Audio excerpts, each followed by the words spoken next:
네, 오늘로 윤 대통령 탄핵 심판 변론을 종결한 지 꼬박 한 달인데 헌법재판소는 결국 오늘도 선고일을 지정하지 않았습니다. 헌재에 나가 있는 김태영 기자 연결하죠. 자, 김 기자, 오늘도 윤 대통령 선고일을 지정하지 않았는데 일반 사건 선고일은 공지가 나왔다고요? 네, 헌재는 이번 주 목요일 오전 10시 일반 사건 10개에 대한 정기 선고를 하겠다고 공지했습니다. 윤 대통령 탄핵 심판 선고일은 함께 공지하지 않았습니다. 그동안 헌재는 매월 마지막 주 목요일 오전 헌법 소원과 같은 일반 사건에 대한 정기 선고를 진행해 왔는데 이번에도 그대로 진행하기로 한 겁니다. 윤 대통령 탄핵 심판은 당초 이번 주 목요일이나 금요일쯤 선고될 가능성이 제기됐습니다. 그런데 목요일에 일반 사건에 대한 선고를 하겠다고 공지하면서 이번 주 가능한 선고일은 금요일만 남은 상황입니다. 지금 헌재가 내부적으로 어디까지 논의를 마친 건지가 궁금한데 오늘도 평의가 열렸습니까? 네, 오늘도 재판관들은 오후 2시부터 평의를 연 것으로 파악됐습니다.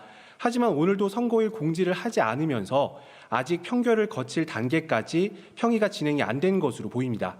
어제 헌법재판소는 윤 대통령보다 먼저 한덕수 국무총리에 대한 탄핵 기각 결정을 내렸는데요. 하지만 재판관 8명의 의견은 갈렸습니다. 결국 윤 대통령도 전원일치 의견을 모으는 데 진통을 겪고 있어 선고가 늦어지고 있는 것 아니냐는 관측이 나왔습니다.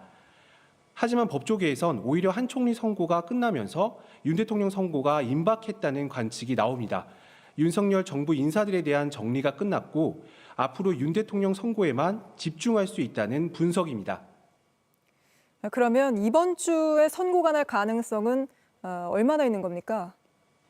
이번 주 금요일에 선고를 하려면 최소한 내일까지는 미리 공지를 해야 합니다. 만약 내일까지 선고기일 공지를 하지 않는다면 사실상 4월로 넘어갈 가능성이 큽니다. 문영배 헌법재판소장 권한대행과 이미선 재판관의 임기가 마무리되는 4월 18일 전에는 결론이 나올 거라는 분석이 지배적입니다. 다만 숙고가 길어진다면 헌재가 혼란을 키우고 있다는 지적은 피하기 어려워 보입니다.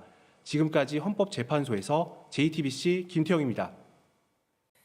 JTBC 뉴스를 시청해 주셔서 고맙습니다. 저희는 저녁 6시 30분 뉴스룸에서 뵙겠습니다.